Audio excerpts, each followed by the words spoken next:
अफगानिस्तान से अमेरिका की वापसी को कितना वक्त हुआ? 24 घंटे, उससे ज्यादा बीत चुके हैं, लेकिन तालिबान का जश्न अभी भी चल रहा है।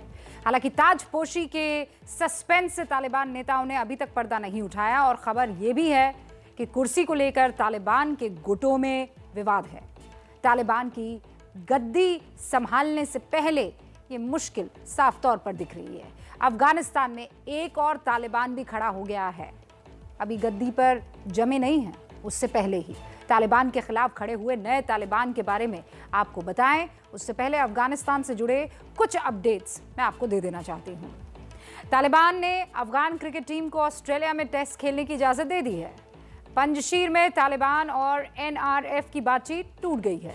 तालिबान का आरोप है कि एनआरएफ के रवैये की वजह से बातचीत टूटी है। एनआरएफ ने तालिबान के 350 लड़ाकों को मारने का दावा किया है।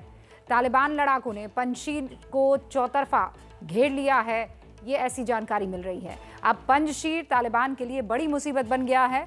इसके साथ अफगानिस्तान में आईएस खोरासान प्रोविंस यानी आईएसकेपी अब नया तालिबान बनकर उभर आया है, जिसने तालिबान को उखाड़ फेंकने की कसम खा ली है।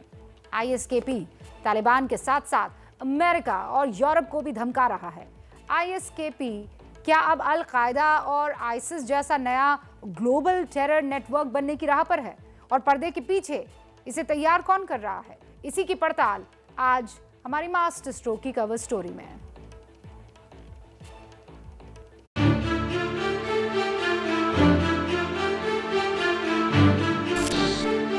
दुनिया के सामने अमेरिका की अंतर्राष्ट्रीय शर्म की अभी तक सिर्फ यही तस्वीर थी, जिसमें अमेरिकी सेना के मेजर जनरल क्रिस डॉनह्यू अफगानिस्तान से निकलने वाले आखिरी हवाई जहाज में सबसे आखिर में बैठे थे। लेकिन अब इस ऑपरेशन का एक वीडियो सामने आया है। अमेरिका से सैनिकों के आखिरी दस्ते की अफगानिस्तान से वापसी का ये वीडियो यूएस आर्मी ने ही जारी किया है। सबसे पहले कार्गो प्लेन C-17 का कॉकपिट दिख रहा है, फिर रात के अंधेरे में एक एक करके अमेरिकी सैनिक प्लेन में चढ़ रहे हैं। प्लेन में बिल्कुल अंधेरा है, सुरक्षा कारणों की वजह से ऐसा किया गया है। ऐसे ही प्लेन रनवे पर दौड़ता है और आसमान में उड़ जाता है और उसके बाद हवाई जहाज की लाइट ऑन होती है, जिसके बाद प्लेन में बड़ी संख्या में अमेरिका के सैनिक नजर आते हैं और फिर आखिर में उन्हें प्लेन से उतरते हुए भी दिखाया गया है।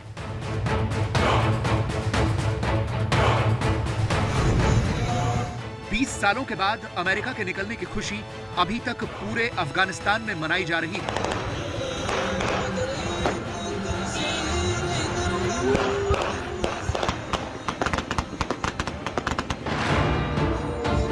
कंधार से लेकर काबुल तक ऐसे ही तालिबान का स्वागत हो रहा है। अमेरिका के जाने की खुशी में तालिबान ने अफगानिस्तान को धुआं-धुआं कर दिया है।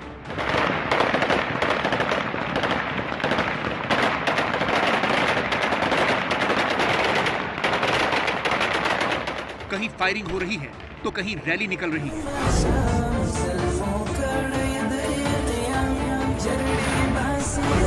पूरे अफगानिस्तान में तालिबान के समर्थक अमेरिका और नेटो सेनाओं के ऐसे ही जनाजे निकाल रहे हैं। ये खोस्त की तस्वीरें हैं, जहां अमेरिका के जाने के बाद हजारों की संख्या में लोग इकट्ठा हुए और अमेरिका, ब्रिटेन और फ्रांस जैसे देशों के ऐसे ही डमी जनाजे निकाले गए।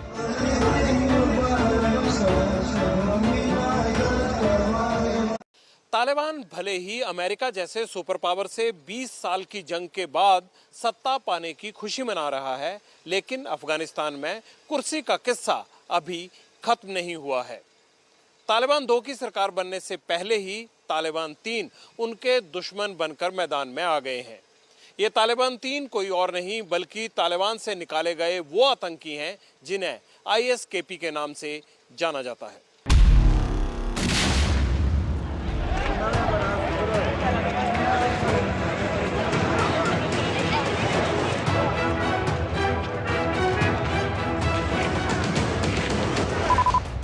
काबुल एयरपोर्ट पर 26 अगस्त को हुए इस धमाके से ही आईएसकेपी ने अपने इरादे बता दिए थे।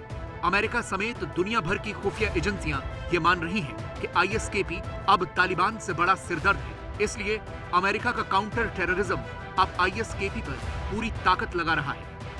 राष्ट्रपति जो बाइडेन ने भी जब अफगानिस्तान की जंग को खत्म करने का ऐलान किया तो साथ में ये भी जोड़ा कि आईएसकेपी के खिलाफ अमेरिका का अभियान अभी खत्म नहीं हुआ है।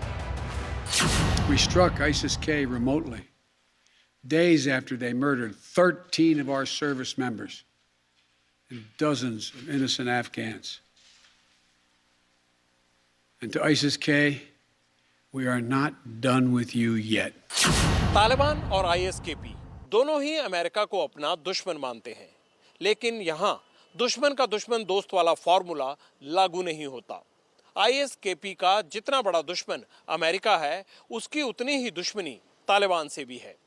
अब जब अफगानिस्तान में तालिबान की सरकार बन रही है, तो आईएसकेपी उसके रास्ते का सबसे बड़ा रोड़ा बन रहा है।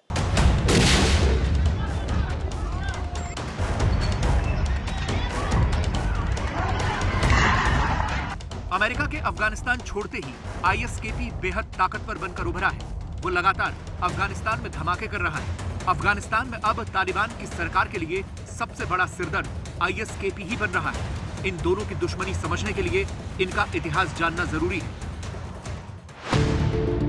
आईएसकेपी की नींव 2014 में पड़ी थी। आईसिस की ब्रांच के तौर पर पाकिस्तान में इसकी शुरुआत हुई थी।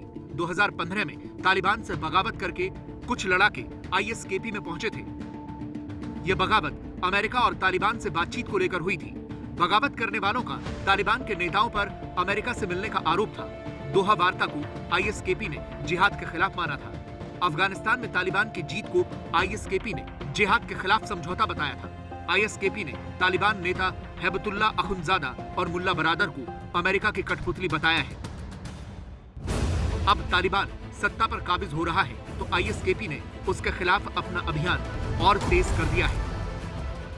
जब तक यूनाइटेड स्टेट्स के वहाँ पर फौजें थीं, तब तक तो ये लोग मिलके लड़ रहे थे, क्योंकि उस समय इनका एजेंडा था कि भाई इन किस तरीके से अमेरिका को बाहर भेजा जाए। अब जब अमेरिका चला गया तो उनको ये लगता है आईएसकेपी को कि तालिबान ने शायद उनके साथ में, अमेरिका के साथ में समझौता कर लिया, जो उन्हें खास पसंद नहीं आया।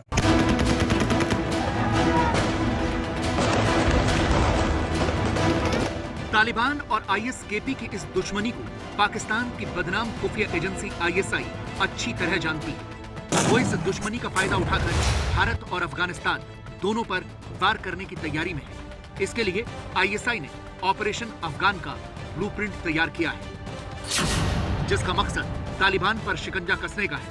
आईएसआई ने आईएसकेपी के सरगना को यह फरमान दिया है कि वो पाकिस्तान विरोधी तालिबान नेताओं का तुरंत कत्ल करे और अफगानिस्तान में फिदाइन हमले तेज करे। इसके अलावा आईएसआई ने आईएस के खुरासान मॉड्यूल को पूर्वी और दक्षिणी अफगानिस्तान में टेरर कैंप शुरू करने को कहा है।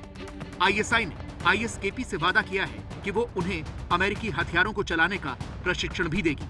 जहाँ तक आईएस का सवाल है, आईएस ने पहले भी इराक और सीरिया में काफ़ी बड़ा कैलिफेट बनाया था, और ये जो अभी अफगानिस्तान में जो हालात बन रहे हैं, उससे एक ऐसी स्थिति उभर के सामने आ रही है कि शायद कुछ समय में वो इलाका इस तरीके का हो जाएगा जहां से टेररिस्ट जन्म ले सकते हैं। अफगानिस्तान में तालिबान की जीत के बाद बदले समीकरणों में एक बार फिर से आईएसआई एक्टिव हो रहा है। आईएसआई ने अलकायदा समेत तमाम आतंकी संगठनों से कहा है कि वो जैश-ए-मोहम्मद के बैनर के तले काम करें। इससे एक तो आईएसआई तालिबान को अपनी मुट्ठी में लेने की कोशिश कर रहा है, तो दूसरी तरफ एक बार फिर से भारत में आतंक की दुकान खोलने की साजिश भी रच रहा है। देखिए, तालिबान के खिलाफ आईएसकेपी को खड़ा करने और उसे तालिबान का दुश्मन बनाने की पाकिस्तान की चाल जो है वो बहुत सोची समझी है। इसके लिए पहले आप तालिबान में शामिल संगठनों के बारे में समझिए, जिन्हें पाकिस्तान ने अपने देश में आतंकी घोषित कर रखा है। पहला नाम है हक्कानी नेटवर्क का। पाकिस्तान इसे अपना दुश्मन मानता है। इसके बाद नंबर आता है तहरीक-ए-तालिबान पाकिस्तान का, जिसमें पेशावर में स्कूल में मासूम बच्चों के कत्लेआम की वो तस्वीरें आपको याद होंगी। कत्लेआम किया था इस संगठन ने। तीसरा नाम है सिपाह-ए-साहबा पाकिस्तान का। इसे पाकिस्तान अपना दुश्मन मानता है। तालिबान में शामिल इन संगठनों पर नज़र रखने और तालिबान पर दबाव बनाने के लिए आईएसआई ने आईएसकेपी के आतंकियों का इस्तेमाल शुरू किया है, और पाकिस्तान की मदद से ही आईएसकेपी तेजी से ग्लोबल टेरर ऑर्गेनाइजेशन बन भी रहा है। 2015 में जो स्थापना हुई थी आईएसकेपी की, उसके बाद अफगानिस्तान के फरहा प्रांत में इसने जड़ें जमाई, लेकिन तालिबान ने आईएसकेपी को फरहा से उखाड़ फेंका। इसके बाद 2016 में आईएसकेपी ने नांगहार में कब्जा कर लिया, लेकिन तालिबान ने उसे यहां से भी भगा दिया। फिर 2016 में अमेरिका तालिबान वार्ता शुरू होने पर आईएसकेपी ने अफगानिस्तान में धमाके तेज कर दिए। तालिबान और अमेरिका की जो ये वार्ता थी, इसी दौरान आईएसकेपी ने नांगहार और कुनार में फिर से अपनी जड़ें जमा दी। अमेरिका की वापसी के दौरान आईएसकेपी ने अमेरिकी सेना के हथियार भी लूटे और आईएसआई की मदद से आईएसकेपी आईएसआईएस की सबसे मजबूत ब्रांच बनकर उभर रहा है। आईएसकेपी की बढ़ती ताकत से ये डर अब बढ़ गया है कि कहीं ये आईसिस या अल कायदा की तरह एक ग्लोबल टेरर ऑर्गेनाइजेशन की जगह ना ले ले। ऐसा ना हो, इसके लिए अमेरिका के साथ साथ कई देशों ने अभियान शुरू कर दिया है इस संगठन को रोकने के लिए। आईएसकेपी की बढ़ती ताकत ने अमेरिका ही नहीं, यूरोप और भारत की भी चिंताएं बढ़ा दी हैं। इसलिए बाइडेन ने आईएसकेपी के खिलाफ जंग न बंद करने का ऐलान किया तो ब्रिटेन ने आईएसकेपी के ठिकानों पर हवाई हमले की चेतावनी दी। ब्रिटेन के वायुसेना प्रमुख सर माइक विंगस्टन ने कहा, अफगानिस्तान में आईएसकेपी के 2000 आतंकी हैं। हम आईएसकेपी के ठिकानों पर कभी भी हमला कर सकते हैं। ब्रिटेन आईएसकेपी के खिलाफ किसी भी कार्रवाई में शामिल हो सकता है। हम स्ट्राइक के जरिए सेना भेजकर या किसी देश के इक्विपमेंट का प्रयोग करके आतंकी संगठन पर हमला कर सकते हैं। आईएसकेपी जिस खुरासान मॉड्यूल की बात करता है और जिस जमीन पर झंडे गाड़ने का ख्वाब देख रहा है, उसमें भारत का भी एक बड़ा हिस्सा आता है। चूंकि आईएसकेपी पाकिस्तान के इशारों पर नाच रहा है, तो पाकिस्तान उसके इस इरादे को भारत के खिलाफ जरूर इस्तेमाल करेगा। इसलिए भारत भी आईएसकेपी की हर चाल पर नजर बनाए हुए है। तो दिक्कत सिर्फ तालिबान 2.0 वाला वर्जन नहीं है ना, ये तो आईएसकेपी 3.0 निकल गया। अफगानिस्तान से अमेरिका चला गया, लेकिन अपने पीछे वो उन तमाम लोगों को तालिबान के खतरे के बीच छोड़ गया जो वहाँ से हर हाल में निकलना चाहते हैं। ऐसे लोगों में बहुत से अमेरिका के मददगार भी शामिल हैं। काबुल का एयरपोर्ट अभी चालू नहीं हुआ है। इस बीच अफगानिस्तान से बाहर निकलने वाले लोगों की जो संख्या है वो लगातार बढ़ती जा रही है। अफगानिस्तान से लोगों के पलायन का जो सिलसिला है वो रुकने का नाम नहीं ले रहा है। बहुत लोग उदास हैं, हताश हैं, इन्हें कोई मदद ही नहीं मिल रही है। तालिबान भले ही अपनी जीत का जश्न मना रहा हो और इसे अमेरिका से आज़ादी मिली है ये बता रहा हो, लेकिन हकीकत ये है कि उसके खुद के अपने लोग, बहुत से नागरिक बगावत पर उतर आए हैं। वो अफगानिस्तान में अब एक भी पल रुकना नहीं चाहते हैं।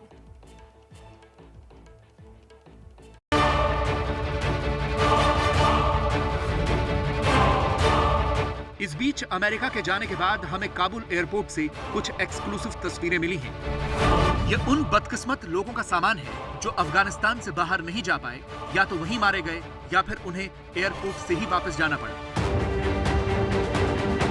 ये सारी एयरपोर्ट के अंदर की तस्वीरें हैं। इन्हीं इलाकों के आसपास अब से कुछ दिन पहले तक हजारों की संख्या में लोग जमा थे। सुबह से लेकर रात तक वो यहीं टिके रहते थे, इस उम्मीद में कि कहीं किसी तरह से बस यहां से बाहर निकल जाएंगे।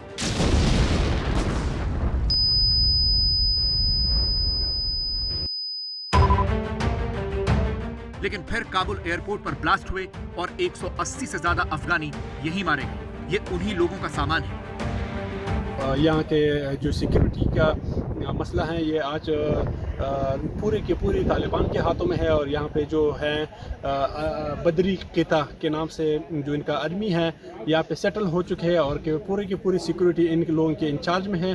जैसे कि आप लोगों के लग रहा है कि इस राइट साइड पे जो मेरा है ये जो था अमेरिकन के या आर्मी एरिया था और यहाँ से आर्मी फ्लाइट्स हो रहे थे। और जो मेरे लेफ़्ट साइड हैं यहाँ पे इन लोगों की जो है पब्लिक फ़्लाइट्स हो रहे थे। और इसका जो आज जो 20 साल के बाद जदोजहद के बाद जो है तालिबान फुल के सारे अफगानिस्तान पे सेटल हुए हैं। काबुल एयरपोर्ट पर अब पूरी तरह से तालिबान की अल बदरी ब्रिगेड का कब्जा हो चुका है। खुले वाहनों में जवानों की गश्त हो रही है। काबुल का यह हामिद करजई एयरपोर्ट पूरी तरह से तालिबान के कब्जे में है। एयरपोर्ट पर बहुत से विमान खड़े हैं।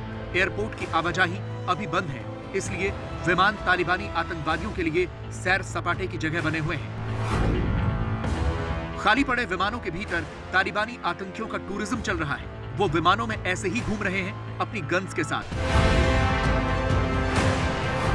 अब एयरपोर्ट की सुरक्षा का जिम्मा इन्हीं तालिबानी लड़ाकों का है, जो अब बहुत खुश हैं।